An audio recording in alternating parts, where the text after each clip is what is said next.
2017년부터 익산시의 2개 면에서 출생 신고가 한 건도 없었던 것으로 드러났습니다. 전주를 제외한 13개 시군에서 지역 화폐가 발행되고 있습니다. 전주시가 올 하반기 발행을 추진하는데 전통시장 상인 설득이 관건으로 보입니다.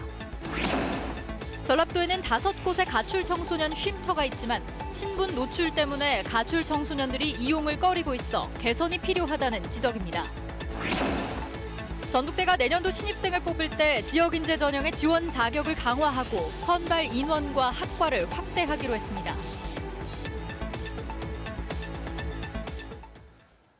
여러분 안녕하십니까? 저출산 고령화가 진행되면서 인구 절벽이 점점 현실로 나타나고 있습니다. 주로 군 지역의 문제라고 생각하기 쉬운데요. 2017년부터 익산시의 2개 면에서 출생 신고가 한 건도 없었던 것으로 드러났습니다. 도시 중심의 인구 정책이 놓친 부분입니다. 하원호 기자가 보도합니다. 익산시 용동면의 초등학교입니다. 현재 1학년은 2명, 내년에 들어오는 신입생은 1명입니다. 용동면에는 어린이집이 아예 없습니다. 2017년 용동면에서는 출생 신고가 한 건도 없었습니다. 다 노인네들만 사는 게 젊은 사람이 이렇게 아기를 낳지. 다 객집이 나간 게. 익산시 웅포면 소재지입니다. 면사무소 주변인데도 빈집과 빈 상가를 쉽게 찾아볼 수 있습니다. 웅포면에서는 2018년 출생 신고가 한 건도 기록되지 않았습니다. 그럼 이 미용실은 언제부터 지금 저렇게 비어 있어요? 이게 지금 이게 또 한 5, 6년 됐을 거예요, 빈재가. 익산시 용동면 인구는 2015년 1,774명에서 지난해 1,618명으로 감소했습니다. 익산시 웅포면의 인구도 1,807명에서 1,632명으로 줄었습니다. 두 곳 모두 아이를 키울 수 있는 여건도 안 돼 있고 청년들이 살 수 있는 소득 기반도 부족합니다. 내 농장 없이 노동만 해갖고는 자녀 교육을 시킬 수 있는 비전이 없잖아. 앞으로 보이질 않잖아요. 웅포면과 용동면은 익산시 전체 읍면동 가운데 인구가 가장 적은 농촌 지역입니다. 출산장려금 위주의 인구 대책은 주로 도시의 부부들을 겨냥한 것으로 농촌에는 약발이 먹히지 않은 것입니다. 중앙정부의 정책이나 일선 지자체들의 정책이 사람들이 밀집되어 살고 있는 도심 시가지 위주의 어떤 출산 정책이 아닌가 싶고요. 익산시는 2년 동안 2개 면에서 출생 신고가 한 건도 기록되지 않았지만 아직까지 정확한 원인을 밝혀내지 못한 채 보완 대책도 내놓지 않고 있습니다. JTB 뉴스 하원호입니다. 지역 상품권으로 불리는 지역 화폐가 전주를 제외하고 13개 시군에서 발행되고 있습니다. 전주시가 올 하반기에 발행을 추진하고 있는데요. 전통시장 상인들을 설득하는 것이 관건으로 보입니다. 김철 기자가 보도합니다. 꽃전은 전주시 평화동에서만 유통되는 공동체 화폐입니다. 지난해 처음 도입됐는데 80여 곳의 가맹점에서 연간 7천만 원가량이 유통되고 있습니다. 소비자들은 5%의 할인을 받고 가맹점은 매출 향상에 도움을 받습니다. 공동체 화폐 꽃전이 평화동 내에서 유통이 되기 때문에 공동체 의식을 느껴서 우리 마트 매출에 상당한 증대 효과가 있습니다. 하지만 평화동의 꽃전을 빼면 전주시 내 전체에서 통용되는 지역 화폐가 아직 없습니다. 지역 상품권은 지난 2000년 김제를 시작으로 올해 익산이 추가로 참여해 전북의 13개 시군이 도입했는데 아직 전주만 참여하지 못한 겁니다. 전주의 전통시장 상인들이 지역 상품권 도입으로 전통시장의 온누리 상품권 매출이 감소하진 않을까 우려하기 때문입니다. 전주시는 경기도 성남과 군산의 성공 사례를 통해 지역 상품권과 온누리 상품권이 동시에 성공할 수 있다고 보고 있습니다. 지역경제 활성화와 그리고 그 자금의 역유 유출 문제 이러한 것들을 이렇게 방지하려는 목적도 있습니다. 의견 교환한 이후에 하반기에는 시행할 예정으로 있습니다. 전주시가 전통시장 설득에 성공하면 올 하반기 전북에서 유통될 지역 상품권의 전체 규모는 5천억 원가량으로 늘어납니다. JTB 뉴스 김철우입니다. 가출 청소년들을 보호하는 시설인 청소년 쉼터, 전북에는 5곳이 있는데요. 정원이 40여 명밖에 되지 않고 단순 보호 기능에 그치고 있습니다. 가출 청소년의 특성을 반영해 다양한 형태의 쉼터를 늘려야 한다는 지적이 나옵니다. 나금동 기자의 보도입니다. 가출한 여성 청소년들을 보호하고 있는 전주의 한 쉼터. 10명의 청소년들이 최대 9개월까지 안전하게 머물며 숙식을 해결할 수 있습니다. 상담을 해서 입소 동의서도 받고 그리고 이제 쉼터에서 생활하는 규칙도 이제 보고 사실 쉼터에 들어오면 정말 행복해집니다. 아이들의 맞춤형으로 진행하고 있기 때문에. 이런 청소년 쉼터가 전북에 5곳이 있습니다. 하지만 수용 가능한 청소년은 모두 45명. 그것도 전주와 군산, 익산 등 3개 시지역에만 있습니다. 정부는 청소년 쉼터를 보호기간에 따라 일시, 단기, 중장기 시설로만 나누고 있는데 가출 청소년의 특성을 반영하지 못한다는 지적도 있습니다. 부모님이 이제 사이가 좋지 않거나 그래서 자신을 위치 추적을 할까봐 핸드폰을 꺼버리거나 뭐 유심칩을 빼버리거나 쉼터에 입소했을 때 이제 부모님께 연락을 간다고 하면 당연히 거기서부터 장벽이 쉼터 안에서의 규칙이 있는데요. 그 규칙 때문에 시간을 지켜야 하는 그런 것들이 많아가지고 저나 다른 아이들도 많이 불편해했었어요. 이 때문에 서울시는 부모에게 연락하지 않고 가출 청소년들이 카페처럼 언제든 자유롭게 드나들 수 있는 이른바 드롭인 센터를 운영하고 있습니다. 카페에 머물 수도 있고 그다음에 이제 본인들 잠자거나 아니면 씻거나 옷도 이제 세탁도 해야 되고 했을 때는 이제 드롭인 센터 주간 야간에서 다 가능하고요. 뭘 하라고 하지 않는 것들 강제성이 없다라고 보시면 될 것 같아요. 또한 건강지원센터, 생활비를 벌 수 있도록 돕는 자립센터 같은 시설도 있습니다. 자립센터라고 그래서 공방처럼 가서 일하는 작업장이 있어요. 그러면 1급도 주고 주급도 주고 월급을 줘요.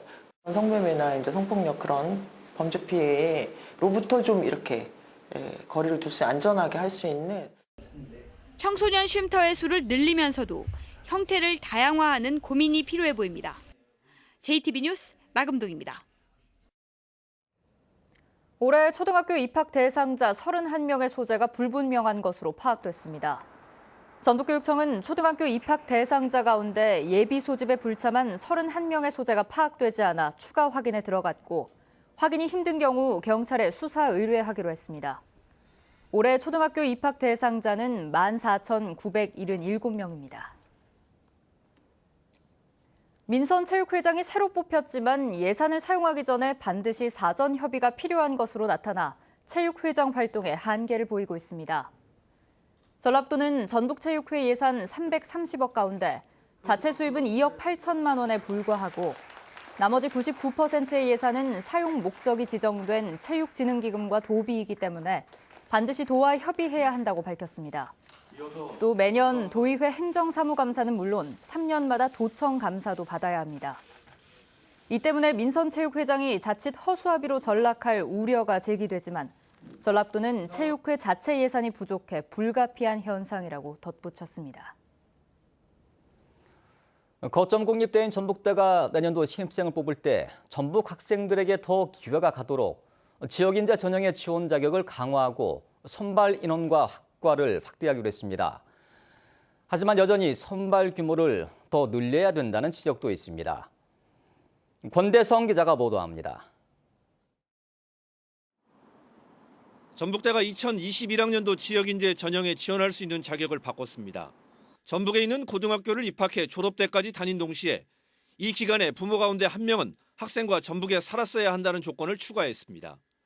타 시도에 살면서 고등학교만 다니는 학생 대신 전북에 사는 학생들에게 더 많은 기회를 주겠다는 겁니다. 거주지 요건을 추가한 부분은 전북 지역 소재 학생들에게 좀 더 지역인재 지원에 대한 기회를 주기 위함입니다. 지역인재 선발 규모도 확대합니다. 선발 인원을 128명에서 262명으로 2배 넘게 늘립니다. 지역인재를 뽑는 과를 의학과 등 4개에서 29개로 확대합니다. 하지만 선호도가 높은 공대는 이번에도 지역인재 전형을 도입하지 않아 아쉽다는 반응이 나옵니다. 일자리 창출이 그래도 용이한 공대를 선호하는 것은 뭐 두말할 것도 없죠.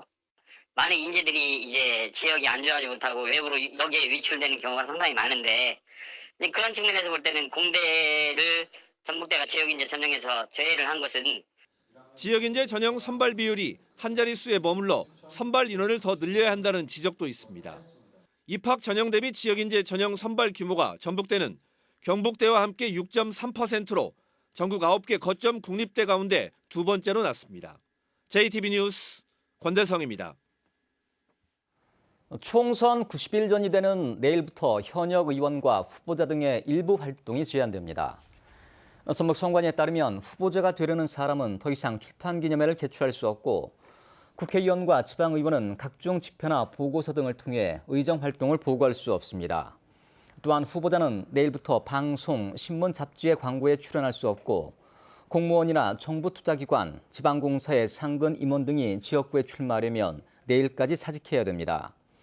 이와 함께 선거사무장이나 연락소장 등 선거사무 관계자가 되려는 통리반장이나 주민자치위원도 내일까지 그 직을 그만둬야 됩니다. 설 명절이 다가오면서 제수용과 선물용으로 인기 있는 농산물 가공품의 주문이 크게 늘고 있습니다.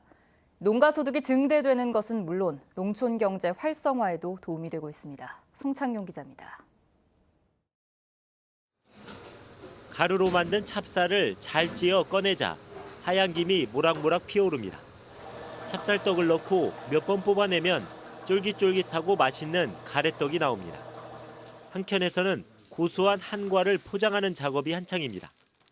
설이 다가오면서 가래떡과 한과 모두 주문량이 2배 이상 늘었습니다. 떡이랑 한과류를 제일 많이 생산하고 있는 시기예요. 그래서 저희가 직원 일손도 부족해서 지금 동네 어르신들 일손까지 같이 못해서 생산을 하고 있습니다. 건강기능식품도 설 선물로 인기입니다. 엉겅퀴를 원료로 기능성 식품을 생산하는 이곳도 늘어난 주문량을 맞추느라 눈코 뜰 새 없이 바쁩니다. 지금 명절을 맞이해서 그런지 몰라도 굉장히 많은 분들이 지금 찾아주고 계세요. 그래가지고 아주 기분이 좋은 상태입니다.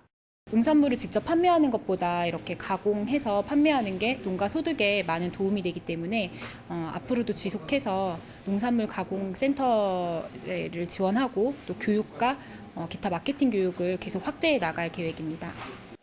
민족의 대명절 설을 앞두고 전통식품과 기능성 식품에 대한 수요가 크게 늘면서 농가 소득 증대는 물론 농촌 경제 활성화에 큰 도움이 되고 있습니다. JTB 뉴스 송창용입니다.